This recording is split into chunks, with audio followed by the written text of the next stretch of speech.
The forest was not silent that night. It was listening. Ira had learned to recognize the difference. She sat against the wooden door of her home, knees drawn to her chest, the firelight trembling across the walls like something afraid to stay still. Outside, the wind moved through the trees with deliberate patience, brushing branches together as if testing their memory. The wolf had not returned. And that absence felt heavier than his presence ever had. At dawn, White Hollow gathered near the forest edge. Men, women, elders, none of them spoke. They stared at the snow where Imperial soldiers had marched only days before. Spears raised. Torches lit. Orders shouted into the trees. Now there was nothing. No blood. No bodies. No signs of struggle. The snow lay smooth and untouched, as though the forest itself had exhaled and erased the past. Ira knelt near the boundary where the trees began. Her fingers brushed the ground, slow and careful. Beneath a thin layer of ice, she found it. A metal button. Imperial steel. Cold. Heavy. She closed her hand around it, and for a moment, it felt like holding the final breath of a man who had screamed without sound. The forest had not spared them. It had removed them. When Ira brought the button to the longhouse, no one asked where it came from. That frightened her more than any answer could have. The elders sat in a loose circle near the fire. Their faces were carved by age and winters that refused to soften. At last, the oldest woman spoke, the one whose memory stretched further than anyone dared question. "You crossed the boundary," she said quietly. It was not an accusation. It was recognition. "You saw him." Ira nodded. The woman closed her eyes. "Then the pact has ended. Completely." The story Ira had grown up hearing was incomplete. That day, she learned why. Centuries ago, when the First Empire pushed north, it did not conquer the forest. It negotiated with it. Hunters followed wolves. Wolves guided prey. Trees were taken only when needed.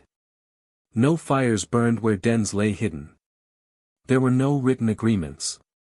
Only behavior. Only respect. But empires grow hungry.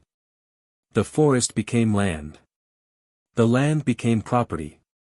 And wolves became obstacles. The first wolf killed without cause marked the beginning of the end. Not all betrayals are loud, the elder said. Some are committed quietly, and the forest remembers those best. That night, someone knocked on Ira's door. The sound was weak.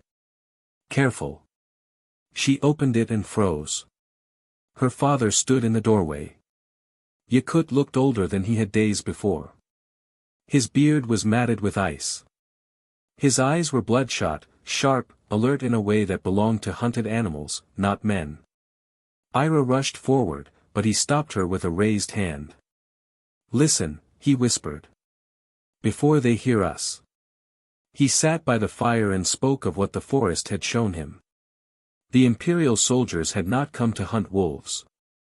They were searching for something older. Stone circles. Carved markers. Places where men once stood as equals, not masters. They wanted to break what still holds, Yakut said. If they destroyed those sites, the forest would lose its memory. Its judgment. Ira understood then why the wolves had acted. This was not defense. It was prevention. As Yakut finished speaking, the air shifted. Ira felt it before she heard anything. The door opened. The wolf stood there. He was not alone. Shadows moved behind him, eyes glowing faintly between trees, silent and aligned like a formation without banners. This time, the wolf did not avoid Ira's gaze. For the first time, something passed between them clearly. Not words. Meaning. Time is ending. By midday, a messenger arrived from the south. The Empire was sending more troops. Heavier armor. Engineers. Orders signed by commanders who had never seen the forest, only maps of it. White Hollow was warned to prepare for relocation. The forest was no longer negotiable. It was to be claimed. That was when Ira understood. She was no longer a witness. She was a threshold. That night, Ira followed the wolf deeper than before. Past hunting grounds. Past broken stones.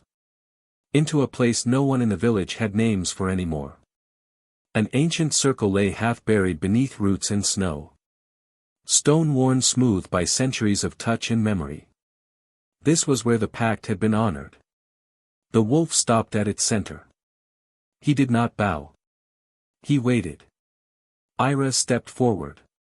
She felt the weight of choice settle over her like snowfall, quiet, irreversible.